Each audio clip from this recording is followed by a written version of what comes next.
나간다 엄마 가보. 네, 오늘 또 이렇게 초대해 주셔서 말씀을 함께 나눌 수 있는 기회를 주신 거 감사합니다. 네, 오늘 세 번째로 여러분들을 또 뵙게 되는데요. 네, 오늘 특별히 필리핀 한선협 새벽기도, 전 세계 한인선교사 새벽기도에서 또 MK 분들, 또 다음 세대 분들이 함께 이 자리에 예배드리고 또 말씀을 나눌 수 있게 된 것에 대해서 되게 기쁘고 감사가 됩니다. 아까 우리 기도해 주신 우리 박유민 MK 지분께도 너무 감사하고요. 네, 오늘 말씀은 때를 분간할 줄 아는 지도자들이라는 역대상 12장 32절의 말씀 가지고 같이 나누도록 하겠습니다. 지난번에 두 번 저를 초대해 주셨을 때는 첫 번째는 돌파라는 내용으로 다윗과 또 다윗을 따르는 30명의 용사들, 그 중에 또 3명의 용사들 이야기를 제가 나누었었고요. 두 번째는 아들아, 내가 맡긴 아들을 잘 양육하고 있느냐라는 제목으로 수직적 선교와 수평적 선교, 네, 그래서 정신, 유산을 다음 세대에 물려줘야 된다라는 그 부분을 나누었던 것을 기억합니다. 그래서 오늘은 분별이라는 단어인데요. 그 단어를 중심으로 여러분들과 말씀 나누도록 하겠습니다. 오늘 좀 전에 읽어주신 역대상 12장 32절을 좀 쉬운 성경 버전으로 또 다시 한번 읽어보겠습니다. 우리 MK분들도 참가를 하고 계시기 때문에 네, 이사갈 자손 중에서는 지도자 200명이 왔습니다. 그들은 이스라엘이 해야 할 일을 알고 있었으며 때를 분갈할 줄 아는 사람들이었습니다. 그들의 친척들도 그들의 지위를 받고 왔습니다. 네, 오늘 이 말씀은 지난번 제가 첫 번째 나눴던 말씀하고도 좀 이어지는 말씀인데요. 다윗을 도와서 이스라엘을 회복하는 그런 역대상의 말씀에서 많은 이스라엘 지파들이 또 다윗을 왕으로 삼고 사울 시대에 무너졌던 이스라엘의 어떤 명예와 또 영토와 여러 가지로 회복하는 이야기 배경 속에서 이 말씀이 나옵니다. 그래서 특별히 이사갈 트라이브 족속 중에서 지도자들이 200명이 다윗에게 나왔고 그들은 이스라엘이 해야 할 일을 그것이 무엇인지를 알고 있었던 지도자들이었다는 거죠. 근데 그분들의 특징은 때를 분간할 줄 아는 사람들이었다. 그래서 그들의 친척도 사울을 따르고 또 그 대세를 예전에 따르던 그 사람들도 이 200명의 지도자들의 지휘, 설득, 또 인도함을 받아서 함께 나왔다는 그런 말씀입니다. 오늘 말씀을 시작하면서 이 팬데믹, 코로나 상황이 지금 1년이 넘었죠. 그래서 많은 분들한테 이렇게 설명을 해봤더니 제일 이 팬데믹 상황이 해소가 되면 하시고 싶은 게 무엇입니까? 물어봤을 때 여행을 가고 싶다. 네, 그런 이야기가 많이 있더라고요.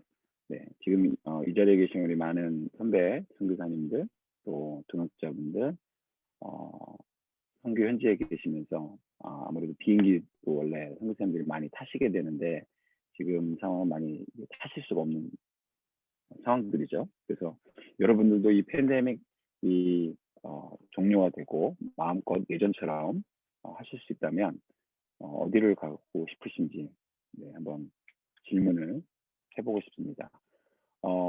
팬데믹 이전까지 우리 복음을 들고 전 세계 170여 개국 이상의 2만 8천여 명 이상의 한국 선교사님들이 전 세계에 다 나와 계신 것으로 저는 알고 있었습니다. 그런데 중국 우한에서 이렇게 바이러스가 처음 시작되면서 처음에는 잠시 이렇게 있다가 사라질 줄 알았는데 점점점 그 바이러스의 영향이 커져갖고 지금은 BC와 AC라는 말이 이제 통용되는 시대가 된 것 같습니다. 다들 들어보셨을 텐데, 비포 코로나 바이러스, 애프터 코로나 바이러스, 예, 이런 이제 용어가 생길 정도로 지금 이 코로나 바이러스가 아직도 위세를 떨치면서 우리 모든 사람들한테 영향을 끼치고 있죠. 그런데 이런 이 코로나 바이러스 시대에 그러면 우리의 선교는 어떻게 될 것인가? 네, 우리 많은 모든 분들이 고민하고 계시고 관심을 갖고 계신 영역이라고 생각합니다. 그런데 아직 뭐 누구도 어떻게 이 선교 이런 시대 속에 팬데믹 시대 속에 위드 코로나 시대에 선교는 어떻게 될 것인가 예측하기는 네, 그리 쉽지는 않은 것 같습니다. 지금 2020년 12월 현재 KWMA와 크림이라는 곳에서 선교사 통계 수를 발표했습니다. 지금 전 세계에 나와 계신 한국 선교사님들의 숫자가 22,259명으로 2020년 12월 현재 집계가 됐습니다. 그동안에 이 통계를 잡기 시작한 1979년부터 지금까지 한국 선교사님들의 수 통계가 꾸준히 집계되었는데요. 이 도표를 보시면 1979년부터 이제 조금씩 증가하면서 1988년 올림픽이 있었던 해죠. 그 80년대 후반 한국의 경제가 급속도로 성장하면서 여행 자유화와 또 많은 한국 선교사님들이 전 세계에 나가시게 됐다는, 그래서 급속도로 전 세계 유례가 없을 정도로 이렇게 급격한 증가를 저희가 알 수 있죠.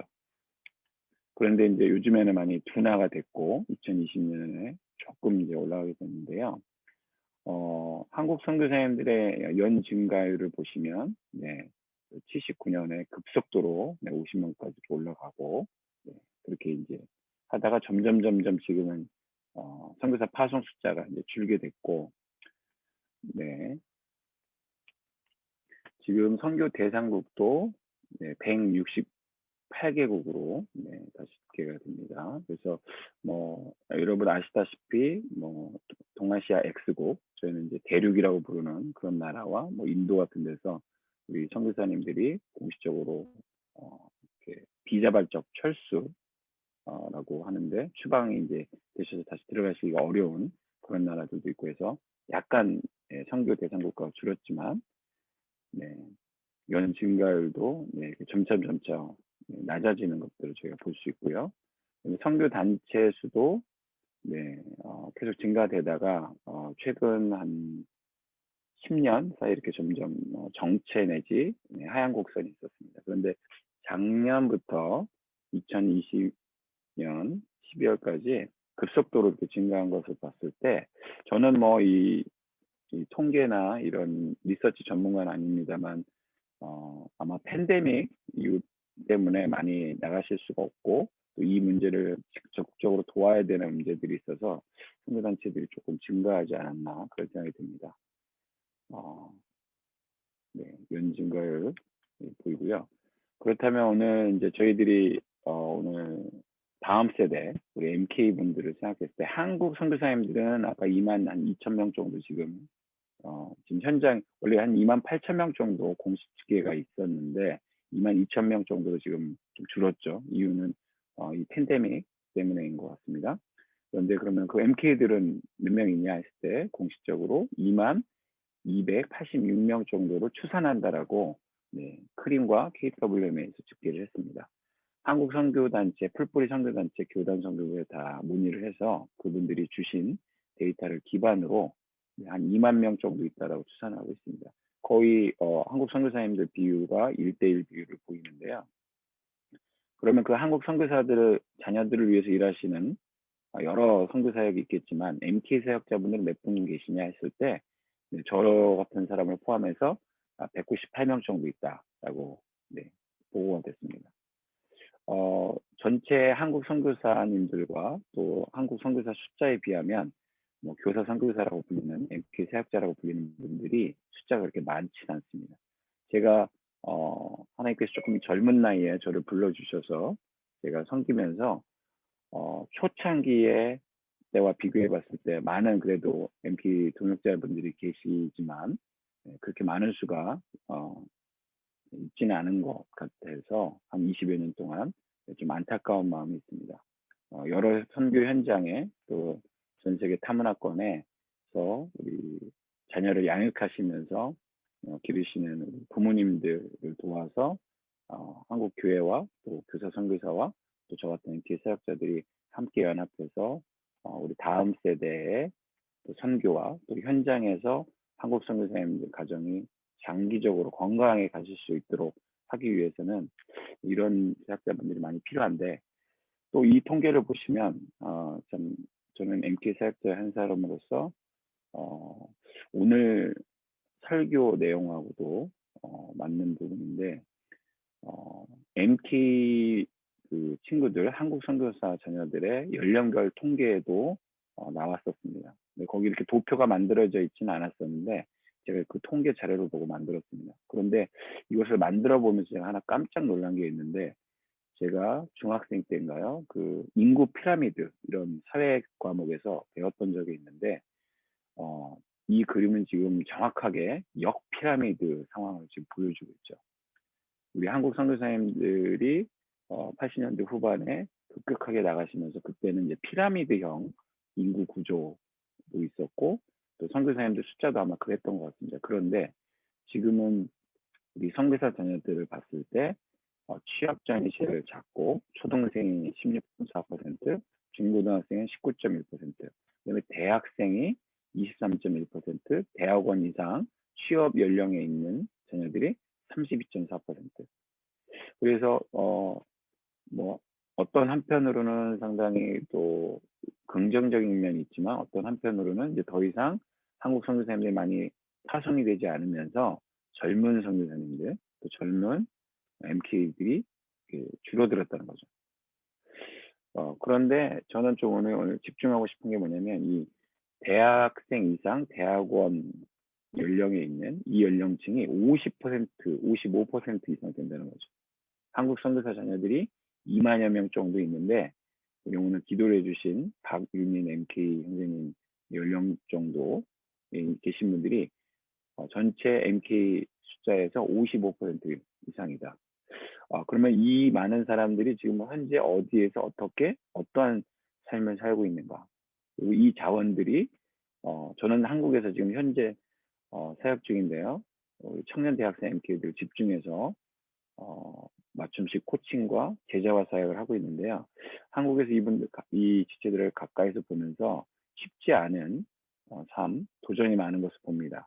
한국 문화도 익숙치 않은데 군대도 가야 되고 또 아무도 이 땅 가운데서 잘 아는 사람 없는데 홀로서기를 해가면서 많이 어려워하는 것들을 보게 되어 있거든요.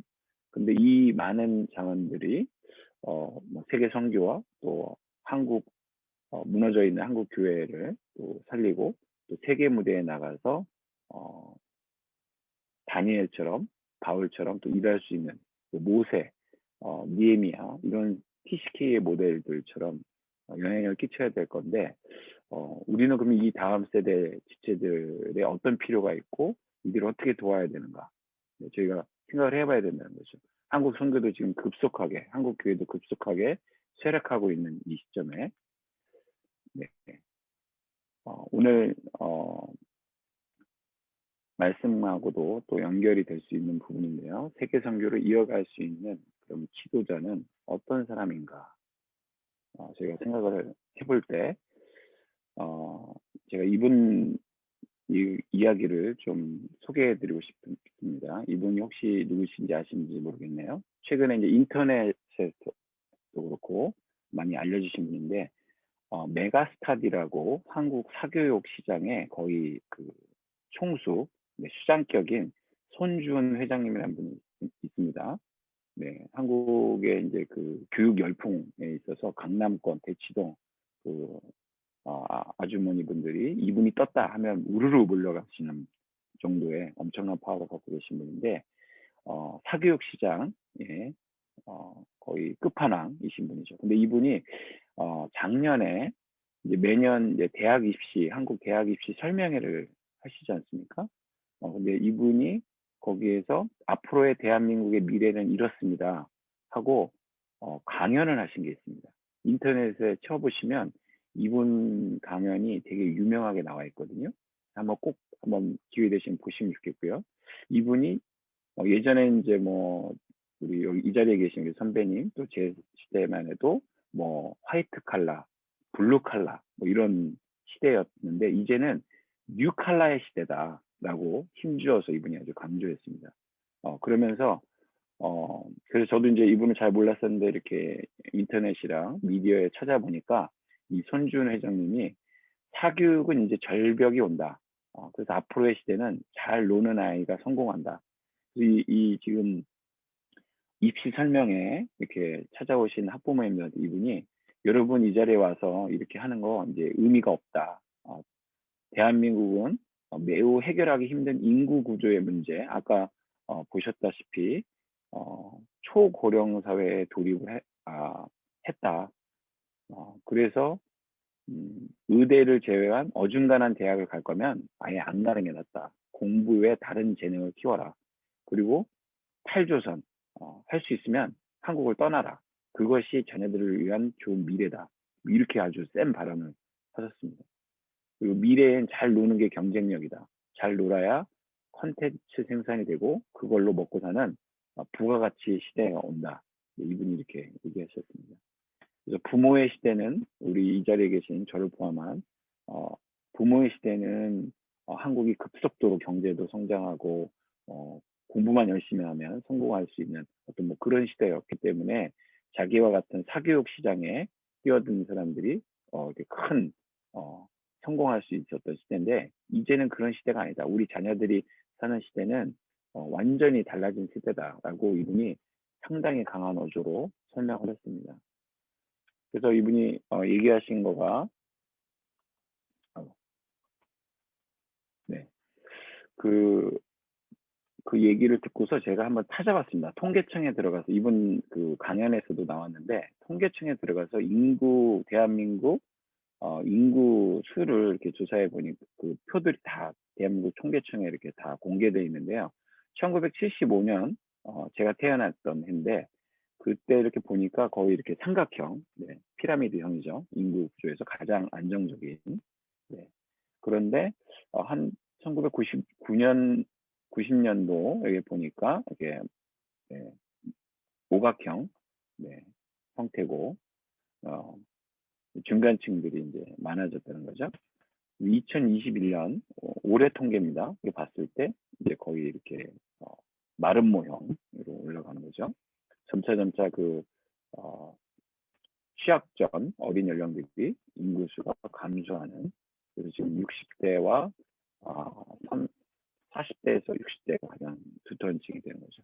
그런데 이 시기가 이제 한 10여 년 더 지나게 되면 이런 모양으로 바뀐답니다. 네.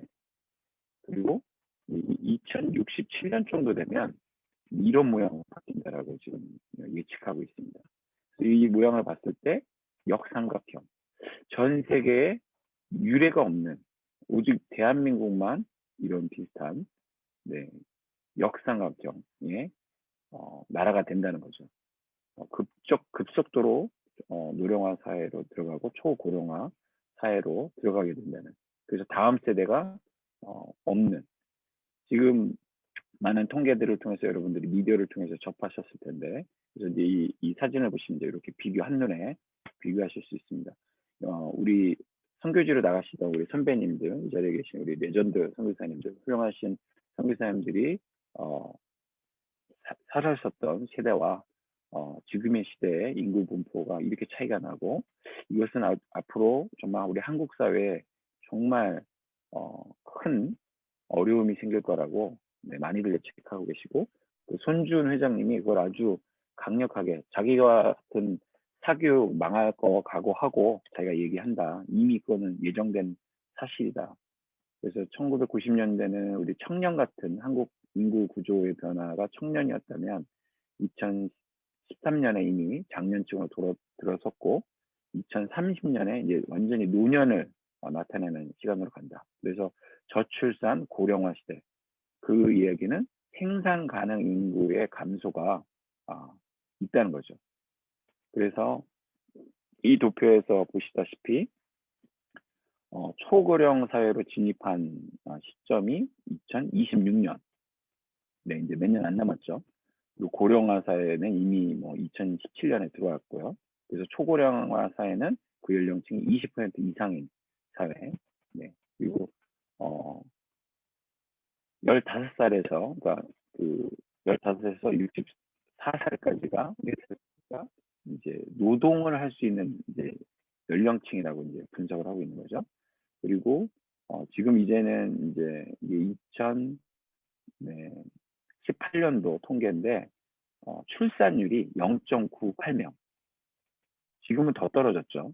거의 지금 결혼을 잘 안 하지만 결혼을 해서도 여러 가지 문제로 자녀를 안 낳는다는 거죠. 이것은 곧 가정의 문제뿐만 아니라 국가의 문제요, 교회의 미래, 다음 세대 미래에 달린 문제인데 아주 심각하다는 거죠. 자, 그래서 이 손지훈 회장님이 어떤 얘기를 했냐. 대학 가는 게 이제 중요한 시대가 아니다. 총 부양비라는 게 있는데 부양 인구수, 생산 가능한 인구죠. 아까 15살에서 64살까지 까지의 부양 인구수 분의 피부양 인구수, 어린이와 노인, 노동을 할 수 없는 노인 인구층을 합산한 곱하기 100을 했을 때 총 부양비라는 게 나온다. 칠판에 막 써가시면서 그것이 2060년이 되면 총 부양비가 약 120%가 된다. 전 세계 이런 나라는 오직 대한민국밖에 없다. 일본도 초고령화 사회지만 97%인가 되거든요. 그래서 대한민국은 이제 120, 이미 100일 지금 넘었고 2060년이 되면 120%까지 간다. 그래서 대안은 한국을 떠나라. 그분은 믿지 않는 분이시니까 나라를 포기하고 너희들이 성공하기 위해서는 아프리카나 라오스나 동남아 같은 데 가서 우리나라의 발전된 시스템을 거기에 적용해서 잘 먹고 잘 살아라. 그것이 답이다. 학부모님들 깨달으셔야 된다. 뭐 이렇게 아주 강한 논조로 하셨더라고요. 여러분들 그걸 한번 좀 살펴보시면 좋겠고요. 왜 그분이 이제 이런 얘기까지 이렇게 시대에 막 욕을 드시면서까지 했었을까? 또 생각해 보면서 1800 제가 이제 최근에 요즘에 이제 책을 좀 보고 있는 책에 나온 이야기인데 한 가지를 소개하기 원합니다. 1868년에 일본의 메이지 유신이라는 그 근대화를 향한 큰 시작이 있었다고 합니다. 중앙일보에서 제가 출처를 가지고 왔는데요. 미국에서 페리 제독이 이끄는 흑선, 그 검정색 배가 들어와서 대포를 쓰면서 개항을 요구했던 거죠. 그래서 일본 개주에 닷을 올리다라고 이제 중앙일보는 1868년이 메이저 유신의 첫 시작이었던 해다라고 하면서 메이저 유신의 핵심은 교육혁명이었다라고 얘기를 하더라고요. 그 일본이 산업 근대화로 가는 데 있어서의 가장 핵심은 교육을 바꾸는 혁명이었다. 1차 산업혁명을 통해서 서양에서 미국, 영국 이런 데서 이제 새로운 문명이 이미 시작됐었는데 그 서양 교육을 그대로 일본이 들여와서 전 국민을 개조하는 새 시대를 맞게 하는 그런 혁명으로 메이저 유신을 시작했다는 거죠. 그것이 일본의 근대화를 가져왔다는 것이고요. 그런데 최근 또 자료를 보니까 일본에서 2013년도에 교육혁명을 또 한 번 단행을 했답니다. 6월 달인데 150여만의 교육혁명을 일본에서 단행을 했답니다. 얼마 전이죠. 주요 내용은 2020년까지 작년까지 입시 교육을 폐지하고 공교육의 국제 바칼로레아라는 제도를 도입하기로 결단하고 이미 시행을 하고 있다는 거죠. 그래서 그럼 일본이 어떻게 그 서구의 앞선 교육 같은 것들을 받아들여서 문물을 받아들여서 사회를 그렇게 변화시켜 왔는가? 도대체 무엇 때문에 그런가라고 했을 때 그 책에서는 1997년 5월 11일 날 모든 것이 시작됐다라고 소개를 하더라고요. 그것이 무엇인가 제가 찾아봤더니 인공지능, AI라고 불리는 인공지능 딥블루라는 프로그램이 개발되면서 체스 경기에서 우리나라로 동양으로 치면 장기죠, 장기. 체스 경기에서 인간 최고 그 능력자를 꺾고 승리를 했답니다. 인공지능. 뭐 이게 좀 낯설실 분들이 좀 계실 수 있을 것 같은데 그 인공지능을 이용해서 캔쇼라는 프로그램이 개발이 됐는데 이것은 무엇이냐면 그래서 이 트레이너 598명을 해고로 직장을 잃게 되는 대로 몰았다는 거죠. 더 쉬운 말로는 뉴욕 월스트리트에서 골드만삭스 그 본사에 수십억 연봉을 받으면서 이렇게 투자 분석을 해주는 그 회사 모건 스탠리의 분석가 15명이 한 달 가까이 집중해서 매달려서 해야 될 일을 그 인공지능이 단 5분 만에 처리하는 능력을 선보였답니다. 2013년에. 그때부터 이 돈의 끝판왕인 월스트리트 그곳에 특별히 제일 잘 나가는 회사인 골드만삭스에서 이제 사람 투자자 이런 그 분석가보다는 돈을 투자하는 그 분석가보다는 AI 인공지능을 도입하기 시작했다는 거죠. 2013년부터. 자, 저희가 이게 좀 다른 나라 이야기인 것 같아서 우리 한국의 이야기를 살펴보도록 하겠습니다. 이세돌, 바둑의 천재라고 불리는 이세돌 구단. 네, 이분이 알파고라고 여러분 아마 많이 들어보셨겠죠. 알파고라는 것과 바둑 대결을 했습니다. 네, 그래서 5번을 싸워가지고 결과는 알파고의 완승, 4승 1패. 네, 아마 몇 년 전에 되게 크게 미디어에서 회자가 됐었는데 이게 그러면 우리하고 그 무슨 상관이 있냐 했을 때 이 알파고라는 인공지능이 자가학습과 그 바둑을 두는 시간 사이에서도 급속도로 똑똑해져 갔다. 인공지능이. 그래서 구글 알파고 기술이 현재 뭐 지메일, 구글 번역, 구글 포토, 로봇공학, 헬스케어 다양한 산업 분야의 알고리즘과 학습을 업그레이드하고 스스로 자기가 배워가면서 하고 있다는 것이죠. 네.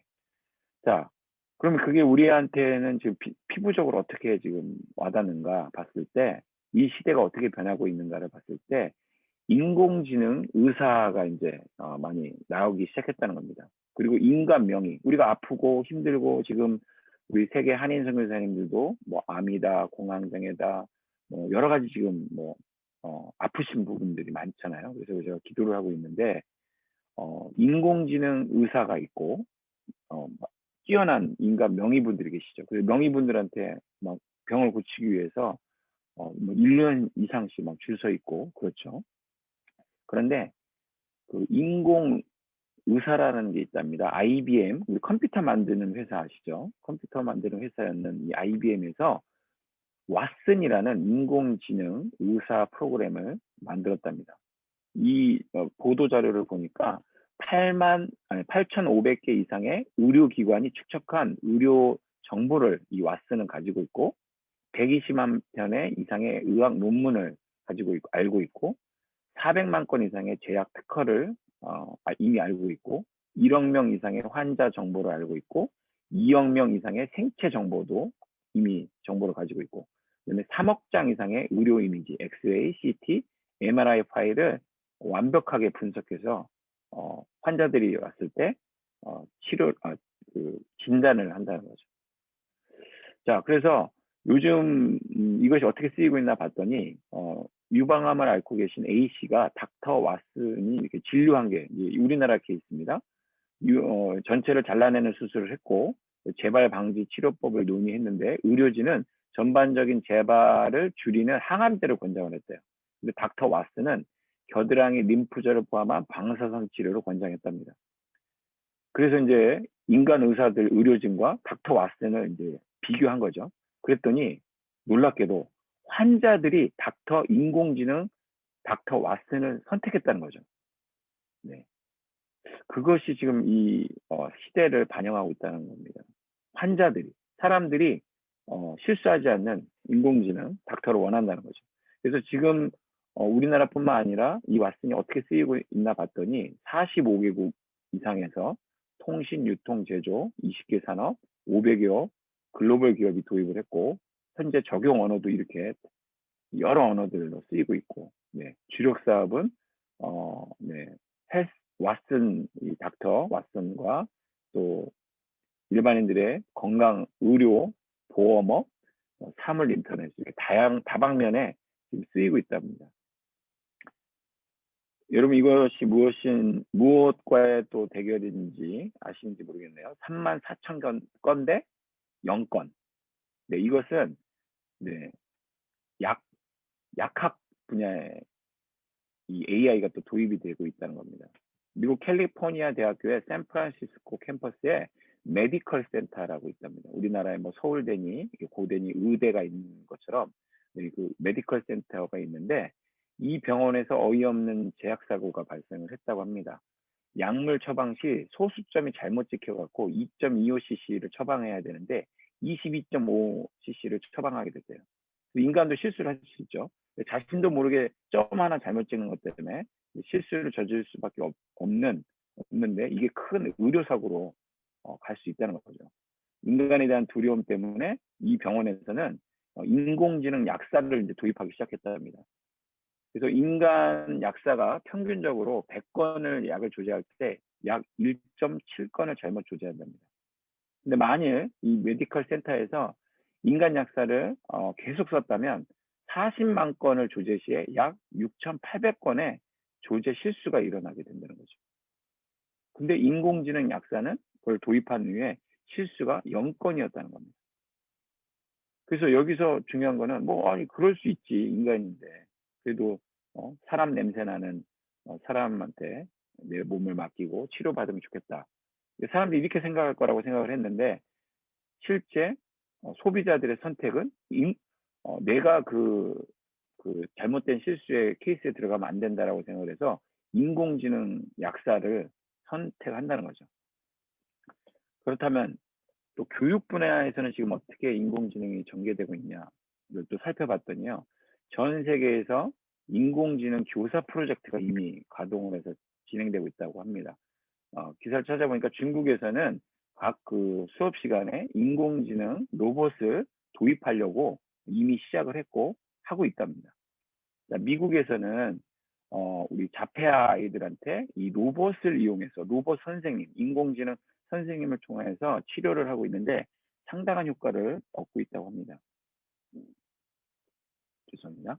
그래서 인공지능과 미래 교육을 위해서 우리나라의 초중고 학생 749명을 대상으로 설문을 했답니다. 이제 이런 교육 현장에서 로봇 선생님, 인공지능 선생님이 이제 도입되고 있는데 만약에 그러면 그런 선생님들이 인간 선생님을 대신할 수 있을 것 같아요. 그랬더니 초등학생의 50%가 그럴 수 있다고 얘기했고 중고등학교는 한 30% 정도씩 얘기를 했다는 거죠. 그럼 만약에 그 인공지능 선생님이 우리 반 담임 선생님이 된다면 나는 그 인공지능 선생님한테 높임말을 사용할 거다. 70%가 그랬고 그 인공지능 선생님이 내주시는 숙제를 해올 거다. 거의 70%가 해오겠다 그랬고 선생님이 시키는 친구 관계 지시를 따를 거다. 뭐 화해하라 그러면 네, 하고 손 들고 서 있으라면 40%가 그렇게 하겠다는 겁니다. 인간 선생님이 아닌데도. 이거 우리나라 통계입니다. 네. 자, 그래서 미디어에서 봤더니 인공지능이 이제 이미 우리 지금 이 현대를 살아가는 2021년 살아가는 우리 학생들한테 이미 적용되고 있다는 거죠. AI 교사가 이미 적용되고 있고 서울시에서는 모든 교과목에 AI 프로젝트 수업을 하겠다. 그래서 AI 이런 거를 도와주는 이제 인간 선생님이 AI를 아이들이 이제 잘 쉽게 적용할 수 있도록 보조교사로 투입이 된다는 거죠. 벌써 이렇게 코앞에까지 들어갔다는 거죠. 그런데 이 AI가 이제 로봇이 등장하면서 20년 이내에 사라질 직업군이 네, 이렇게 얘기하고 있습니다. 20년 이내에 없어질 직업이 고위험 부분은 법률 분야 종사자고 네, 회계사, 텔레마케터 이렇게 있고 저위험군은 뭐 치과의사, 간호사 뭐 근데 이제 각 그 리서치 기관마다 약간 상이한 직업 통계를 내놨습니다. 그런데 그 인공지능에 대체되지 않는 나를 만드는 법이라는 에이트라는 최근에 베스트셀러로 알려지는 책이 있는데요. 이지성 작가님, 이분 크리스찬이신데 이분이 상당히 유명하신 분이더라고요. 이 스테디셀러 작가신데 이분의 책에 봤더니 AI에 의한 전문직 대체는 이미 시작되었다. AI에 의한 전문직 대처가 눈에 띄기 시작하는 것은 2025년, 불과 지금 한 4년 후죠. 그다음에 2025년에서 2035년 사이에 전문직의 10에서 30% 정도가 AI로 인공지능으로 대체돼서 실업자들이 이제 나오기 시작한다는 거죠. 그리고 2035년 이 정말 중요한 시점인 것 같습니다. 그때가 되면 30에서 50% 전문직에 없어질 것 같은 아까 그 전문직 30에서 50% 실업자분들이 본격적으로 양상이 된다는 거죠. 2035년에. 그래서 아까 손준 그 사교육의 끝판왕이신 손준 회장님이 대학 보내는 거 별 의미 없다. 어, 어, 부양 해야 될 인구수가 너무 많기 때문에 뭐 300, 400, 500을 벌어도 세금의 월급의 70%, 80% 이상이 세금이나 복지기금으로 다 뜯긴다. 이렇게 얘기를 하고 있는 거죠. 그리고 2045년이 되면 이제 지금 우리 자녀들이 이제 여기 계신 분들 나이 정도가 되면 80에서 90%가 전문직에 있는 사람들이 AI로 대체될 것이라고 지금 예측을 하고 있다고 합니다. 이 시대가. 자, 그래서 2025년 대학 전공을 봤더니 인공지능에서 고용 대체율이 의학 분야가 제일 높다. 반 정도가 되는 거죠. 2025년에. 교육 영역도 그렇고 예체능도. 그래서 뭐 의사, 뭐 변호사, 판사 이런 영역까지 AI에서 대체가 된다고 합니다. 이미 시작됐다고 합니다. 자, 그런데 그러면 이런 시대 속에서 그러면 우리 자녀들이 지금 오늘 이 자리에 오신 우리 NK 젊은 친구들도 계실 텐데 어떻게 뭘 준비해야 되나 했을 때 교육부에서 AI 시대 미래 인재가 갖춰야 할 6C 네, 핵심 역량이 있다라고 발표한 게 있습니다. 그게 뭐냐 살펴봤더니 학교에서 앞으로 길러야 하는 미래 인재는 과거와는 다르게 어떤 개념, 지식을 간단하게 하고 창의성이 중요하고 비판적 사고가 필요하고 또 컴퓨팅 사고. 네. 옛날에 이런 얘기 신조어인데 이런 거 모르잖아요. 모르지 않습니까 우리가? 컴퓨팅 사고를 해야 된다. 뭐 코딩 뭐 이런 거 있지 않습니까? 그다음에 이제는 다른 이런 학문과 전혀 다른 별개의 학문과 이렇게 융합하는 역량. 근데 한 가지 제 관심을 끌었던 거는 다른 거는 뭐 다 그럴 수 있는데 인성에 대해서 얘기를 하고 있더라고요. 자, 그래서 또 다른 자료를 제가 한번 찾아봤습니다. 이제 뭐 아까 손주원 회장도 뭐 의대 쪽 의과 빼고는 뭐 웬만한 데 가봤자 별 의미가 없겠다. 그리고 또 다른 통계에서는 제일 또 전문직이 AI로 대체될 영역이 의학 쪽인데 자, 의대생 분들한테 의료에서 일하시는 의사 회원분들한테 예, 설문조사를 했습니다. 300명 정도 분한테 4차 산업혁명 시대를 그러면 대비하는 교육이 필요하냐? 예, 90% 가까이 89%가 필요하다 얘기했습니다. 그러면 무엇이 필요하냐 그랬을 때 1위가 61%가 코딩, 예, AI 뭐 이런 의료 분야에서도 필요하다 그러고 수학적 통계, 빅데이터 이런 거 필요하고 그 다음에 창의성, 독서, 제작 이런 게 중요하고 공감하는 여기서도 지금 공감을 강화하는 교육도 필요하다. 의사분들인데 이렇게 이 환자분들과 라포를 형성하는 아까 환자분들이 AI 왓슨 의사나 약사를 선택한다 그랬잖아요. 이거 되게 앞으로 이 영역이 되게 쓰겠다. 그런데 이제 지금 뭐 책이나 미디어에서 뭐 이렇게 아주 공격적인 마케팅을 해서 문구도 상당히 자극적이더라고요. 인간은 필요 없다. 인공지능 시대 부와 노동의 미래하고 예언적이다. 지금 이 시대에 꼭 필요한 책이다 하고 막 네, 스탠퍼드 AI 연구소장이 막 이렇게 추천을 했을 정도로. 자, 그런데 과연 그럼 인간 이렇게 다 로봇에 대체돼서 우리는 그럼 과연 인간은 필요 없는 존재들인가?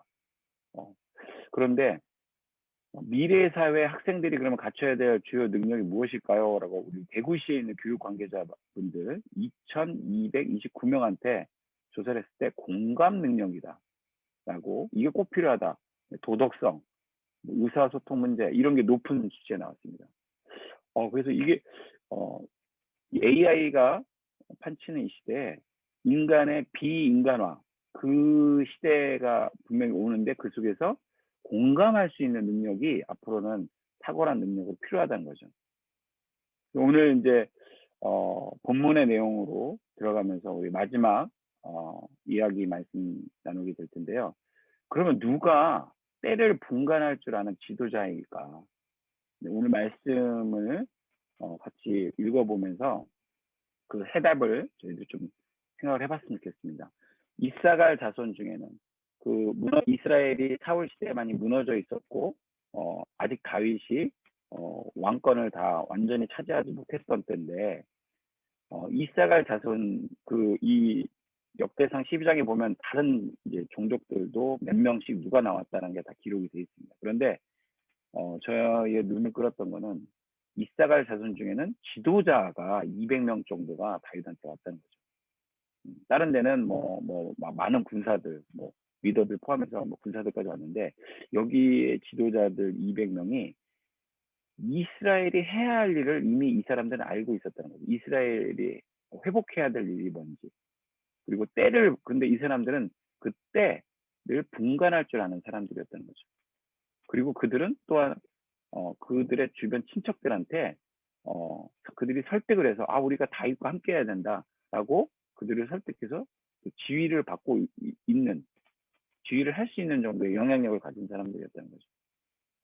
자, 아까 제가 짧은 시간이지만 또 통계나 이런 거에 전문가, 성교의 전문가도 아니지만 제가 인터넷에 뒤져서 AI 전문가도 아니지만 리서치했을 때 이런 자료들이 이제 정리가 되게 됐는데 이 시대가 지금 어떻게 변하고 있는가? 한국 선교도 한국 교회도 급격하게 쇠락했고 코로나 시대이고 1년여 넘게 백신이 개발됐지만 아직도 우리는 마스크를 벗을 수가 없고 자유롭게 비행기를 타고 선교지에 날아간다거나 고향 친척 부모들을 만나러 오기도 쉽지 않은 아직 이런 시대 속에 그러면 선교는 누가 할 것이고 무너져 있는 기독교회는 어떻게 회복할 것이고 AI가 이제 판쳐서 대학도 갈 필요 없다. 별 그게 의미가 없다. 그리고 어떤 전문직을 힘써 애써서 따도 그것이 결국에는 행복할 수가 없는 그런 시대가 온다라고 비관적인 뉴스들만 쏟아져 나오는 이때 과연 우리 MK들과 또 세계 선교도 감당하고 계신 우리 한국 선교사님, 동료 선교사님들, 선교 선교사님들은 어떠한 시대를 분발하는 리더십을 발휘해야 될까? 저희가 고민 안 할 수 없죠. 그 엑스프레스 재단 회장 피터 디아만디스라는 분과 그다음에 여러분들 혹시 싱귤레리티 대학이라고 들어보셨는지 모르겠는데 인터넷 구글링 검색하시면 다 나옵니다. 네, 한번 꼭 보시면 좋겠고 거기에 학장 살림 이스마일이라는 분, 그다음에 마이크로소프트 회사 CEO죠. 사티아 나델라 분, 그다음에 스탠퍼드 그 공학 쪽으로 많이 알려진 스탠퍼드에서 디자인 띵킹이라는 걸 시작한 곳인데 되게 유명한 곳인데 그 D스쿨 공동 창업자인 버나드 로스라는 우리는 잘 모를 수 있지만 전 세계적으로 상당히 영향력 있고 유명하신 분인데 이분들이 이 AI 시대에 우리 그러면 인간들 이런 시대 속에 인재상들은 무엇을 해야 됩니까? 라고 질문에 이분들이 공동으로 입을 모아서 추천한 게 있습니다. 이 세 가지 질문을 하는 리더들을 찾고 있답니다. 이분들은. 나는 누구인가? 나는 왜 사는가? 나는 무엇을 위해 살아야 되는가? 근데 어디서 이 질문은 되게 여러분 많이 익숙하지 않으신가요? 네, 저는 이 한국의 여러분 그 선배님들 끝 세대에서 이런 부흥을 많이 맛봤었고 이런 얘기 많이 들었었는데 기독교회에서 철학적으로 하는 질문이기도 하고 나는 누구인가? 나는 왜 사는가? 나는 무엇을 위해 살아야 되는가? 이 인공지능 시대에도 이 질문을 하는 사람들을 찾고 있다는 거죠. 되게 의외였습니다, 저는. 그래서 조금만 더 사고를 확장해서 이분들이 이제 또 많은 사람들한테 제안하는 게 뭐냐면 나는 이 일을 왜 하는가? 내가 속한 조직은 무엇을 위해 존재하는가? 인류 사회의 공헌과 발전을 위해서 우리 조직이 해야 할 일은 무엇인가? 이런 걸 고민하고 있답니다. 이런 걸 또 고민하게끔 그 중간 리더들한테 훈련시키고 세미나하고 가르치고 있다는 거죠. 우리는 지금 어떤 질문들을 하고 있는지 우리 MK 친구분들 또 MK 우리 지체분들 이 자리에 들어오신 분들 여러분이 지금 필리핀에 계신지 한국에 계신지 어디에 계신지 모르겠지만 여러분의 지금 진로와 여러분의 어떤 미래, 현재 삶을 놓고 어떤 고민들을 하고 계십니까? 요즘 젊은 시대 우리 한국의 젊은 분들 로망이 뭐 건물주 아니면 돈 많은 백수 뭐 이런 거 많이 알려져 있죠. 네. 우리 한국 선교사님들 지금 사실 다 비슷한 입장에 계실 텐데 후원도 약해지시고 지금 어려움 가운데 많이들 계시고 지금 계속 코로나에 긴급한 기도 제목들이 계속 지금 올라오고 있는데 이런 시대 속에 그러면 어떻게 우리는 우리 조직을 위해서 또 인류 사회의 공존과 발전을 위해서 우리는 무엇을 해야 되는가? 네. 고민 안 할 수 없을 것 같습니다. 그래서 또 이분들이 이제 큰 단체나 뭐 회사를 운영하는 CEO 분들, 최고 경영자분들을 위해서는 이 세 가지 질문을 해야 된다라고 권유하셨습니다. 미래에 나에게 가장 큰 영향을 미칠 IT 기술, 특히 AI 기술, 인공지능 기술은 뭐냐? 그걸 빨리 파악해서 사업에 도입을 해야 된다는 거죠. 조직 경영을 위해서도. 두 번째, 내가 앞으로 진지하게 개인적으로도 연구하고 준비해야 할 미래형 조직의 모습은 무엇일까? 이제 과거와 같은 조직의 모습으로는 살아갈 수가 없다는 거죠.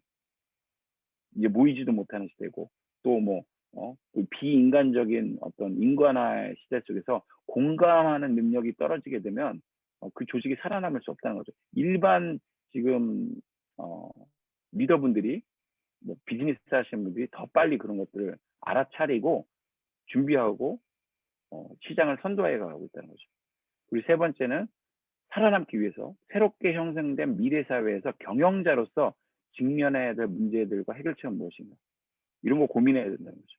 이거는 또 각 우리 현장에 계셔서 학교 사역이나 또 교회 사역이나 여러 가지 리더의 자리에 계시는 우리 경영자 입장에 계신 분들도 반드시 한번 생각해 보셔야 될 문제일 것 같습니다. 아까 우리 흑선이 나타나서 메이지 유신을 대포 쏘면서 개항하라고 하니까 일본이 개항을 할 수밖에 없었고 그런 미국 서구의 1차 산업혁명에 빨리 도달한 서구의 문명을 빨리 받아들이면서 급속도로 근대화를 했던 일본이 교육도 150년 만에 또 최근에 2015년 정도 단행을 했다고 아까 말씀드리지 않았습니까? 그래서 일본의 2020년 전격 도입한 국제 바칼로레아라는 그 제도를 봤더니 6가지 주제로 다 바꿨답니다. 그 6가지 질문에 우리는 누구인가? 우리는 어떤 장소와 시대에서 살아가고 있는가? 현실 파악하는 거죠. 정체성의 문제와. 3번, 우리는 스스로 어떻게 표현해야 되는가? 나 스스로 어떻게 이렇게 증명해내야 되는가? 이런 거죠. 그 다음에 그런 교육의 핵심을 이제 가르친다는 거죠. 네 번째는 만물은 어떻게 기능하고 있고 세계는 어떻게 움직이고 있는가? 어떻게 보면 참 되게 성경적인 얘기처럼도 이렇게 지금 보입니다. 다섯 번째, 우리는 어떻게 스스로를 조직하고 사회를 체계화할 수 있는가? 예, 우리 상당히 조직화된 그 일본 사회에 잘 맞는 이야기인 것 같기도 한데요. 또 여섯 번째, 우리가 지구에서 다른 생물들, 다른 사람들과 공존하려면 어떻게 해야 하는가? 이미 코로나가 터지기 전부터 일본 사회에서는 이 지구 온난화나 뭐 이런 문제들을 중요하게 생각하고 이미 공교육을 다 시스템을 바꾸면서 입시주의를 탈피하고 이런 교육들을 다음 세대한테 집중하면서 하고 있다는 거죠. 지금 그렇다면 우리 한국의 교육과 우리 MK 친구들이 받고 있는 교육과 우리 현장에서 현지인분들을 해야 될 어떤 포인트는 어떤 것일까? 우리가 이 6가지 주제에서 힌트를 또 얻을 수 있을 것 같습니다. 자, 앞으로의 시대. 세상은 이제 저런 정도까지 이야기를 하고 있는데 우리 세상을 뛰어넘어서 우리 기독교인들로서 또 MK들로서 또 남겨진 과업을 하나님 나라에 남겨진 과업을 이수해야 될 한국 선교사님들은 뭐 거기에 플러스해서 세상이 말하는 걸 플러스해서 진리의 말씀 위에서 세상의 흐름을 알고 선한 영향력을 끼치는 지도자가 돼야 되는 거 아닌가. 개인적으로 저는 그렇게 정리를 하게 됐습니다. 우리 MK 친구분들이 진리의 말씀 위에서 또 세상 돌아가는 흐름도 알아야 된다는 거죠. 그러면서 자기가 심겨질 그 영역에서 이사갈 지파에 있는 200여 그 지도자들처럼 선한 영향력을 끼치는 지도자들. 여러분 주변의 친구들이나 뭐 현지인 분들이나 또 한국 사회에 들어와서 만나게 된 대학에 같이 공부하는 팀플하는 그런 동기생들이나 아니면 국제무대에 나가서 한국을 대표하면서 한국과 서양 문화와 동양 문화, 한국 문화 이렇게 브릿지 역할을 하면서 선한 영향력을 끼칠 수 있는 지도력이 나와야 됩니다. 그것은 결국 기독교 세계관이 튼튼한 토양 위에서 나온다는 것이죠.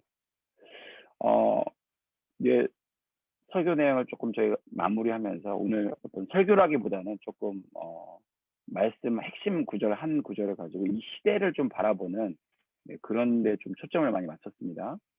그래서 호모 사피엔스라는 책이 최근에 회자가 됐는데요. 성균관대학교의 최재봉 교수님이라는 분이 유튜브에 많이 강연을 하고 계십니다. 여러분 검색하시면 많이 뜹니다. 호모 사피엔스. 스마트폰이 낳은 신인류라는 거죠. 스마트폰이 신체의 일부분인 사람들. 우리 한국 지하철을 타거나 대중교통 타보신 분들은 다 아실 겁니다. 모든 국민의 대부분의 사람들이 핸드폰을 보고 있죠. 내 옆에서 당장 사람이 죽어도 별로 신경 쓰지 않습니다. 내 스마트폰과 연결된 내 지인들이 어떤 삶을 살고 있는가에 그 사람과만 소통하고 관심을 갖는 거죠. 그래서 이 산업계에서는 발빠르게 청소년들, 이 포노 사피엔스라고 불리는 이 세대에 구매 결정권이 있다. 여기에 올인하는 거죠. 이걸로 다 돈도 송금하고 물건도 사고 홈쇼핑도 다 인터넷으로 하지 않습니까? 핸드폰으로. 네. 여러분, MK 친구 여러분, 이런 책도 꼭 한번 읽어보시면 좋겠습니다. 우리 선교사님들도 기회가 되시면 꼭 한번 읽어보시면 좋겠습니다. 이 세대를 모르고서는 이제 살아남을 수 없다. 벌써 이렇게 하는 거죠. 그 다음에 오늘 제가 많이 나눴던 그 자료는 이지성 작가님, 이 크리스찬이신데 이분 책을 읽다가 제가 깜짝 놀란 게 있습니다. 선교사님들 만나라 뭐 이런 얘기가 막 책에 나옵니다. 베스트셀러 작가인데 인공지능에 대체되지 않는 나를 만드는 법. 이게 이제 부제목인데 이 챕터 중에 이런 챕터가 있습니다. 아예 문화 인류학적인 여행을 경험하라. 이 챕터에 보니까 소제목으로 인간을 바라보는 관점이 근본적으로 바뀌게 된다. 문화 인류학적인 여행을 하면. 그래서 선교사님들을 이렇게 찾아가서 비기독교인들도 선교사님들 찾아가서 문화 인류학적인 경험을 하라고 권하고 있습니다. 그 이유는 사람을 보는 관점이 완전히 근본적으로 바뀌게 된다는 거죠. 한국에서만 자라는 모노컬처럴한 백그라운드 가진 사람들이 타문화를 경험하면서 그 다양한 인류 문화에 살아가는 여러 가지 모습들을 보면서 많이 배우게 된다는 거죠. 그래서 이분은 그런 여행을 많이 하셨고 또 많은 사람들 데리고 가서 뭐 우물 파기부터 시작 학교 세워주기, 자기 팬클럽 분들하고 그렇게 하고 계시대요. 그런데 그러면서 이분이 여행자가 아닌 생활인으로 살아라. 이방인이 아닌 현지인으로 살아라. 이런 얘기를 하고 계시더라고요.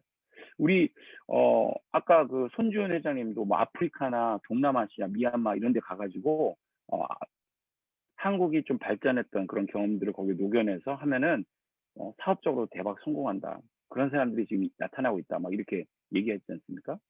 그런데 우리 NK 친구들을 한번 살펴보면 이미 그런 데서 자라났고 거기에서 친구를 사귀었고 현지 문화, 필리핀 같은 경우도 문 밖에 나가서 대중교통 학교 가려면 트라이스클 기사분들하고 택시 운전사 꾸야분들한테 마한 비싸다 이러면서 흥정 니고시에이션을 하는 걸 어렸을 때부터 습득하게 되잖아요. 여러분들이 이미 그런 것들이 인간 살아가는 어떤 교육의 문제, 먹고 사는 문제 이런 걸 다 어렸을 때부터 자연스럽게 지금 학습이 된 거죠. 이미 여러분들은 AI 시대 인재들로 준비가 됐다는 거죠. 자, 그래서 나에서 너로 우리를 바라보라는 제 지금 목소리가 잘 들리시나요? 네. 네네네. 네. 그래서 인간을 인간답게 만드는 것이 바로 봉사인데, 뭐 하버드니 스탠퍼드니 뭐 이런 데서 지금 그런 시대 인재들 요인 중에 봉사를 잘하는 사람의 그 역량이 추가되어 있다고 이 책에서 소개하고 있습니다. 그래서 그게 왜 그럴까 봤더니 결국은 봉사, 인간을 AI 시대에 비인간적인, 그래서 사람은 별 쓸모가 없는 인간은 필요 없다, 이런 사람들의 소외감을 느끼는다는 거죠. 그것에 오히려 공감 능력을 발휘하는, 이 지금 아프리카 장애를 가진 소년인지 모르겠는데요. 네, 자기 다리를 분필로 그리는 이 그림. 여호와께서는 그의 백성을 위로하셨으니 그의 고난당한 자를 불쌍히 여기실 것입니다. 우리가 이 말씀을 가지고 전 세계 각 영역에서 우리 선교사님들이 지금도 수고하고 계신데, 공감할 수 있는 능력, 소외되고 교육받지 못하고 도태되는 이런 시대 속에, 근데 창조적인 상상력으로 그들에게 이렇게 다가갈 수 있는, 자기 다리가 없는데 이 분필로 이 다리를 그리는 이 친구도 물론 그걸 소망하면서 이걸 그렸겠지만, 이 사진을 찍으신 분도 저는 이런 창조적인 상상력, 공감 능력을 사람들에게 표현하시지 않았나, 그런 생각이 듭니다. 네, 마지막 슬라이드입니다. 오늘 본문 말씀을 보면서 시대를 분별할 줄 아는 지도자들을 하나님은 찾고 계시다. 시대를 분별할 줄 아는 지도자를 이 시대는 찾고 있다라고 저는 개인적으로 생각이 들었습니다. 우리 MK 친구들, 또 이 자리에 계신 많은 존경하는 우리 선교사님들, 우리 동료 선교사님들, 시대 속에서 우리는 어떤 것을 좀 읽어야 되고 분간해서 이스라엘이 해야 될 일은 무엇인가요? 그다음에 그 때를 분별할 줄 아는 지도자, 그다음에 우리 주변의 친척들에게까지 영향력을 끼칠 수 있는 그 지도자들이 우리가 되어야 되지 않겠습니까?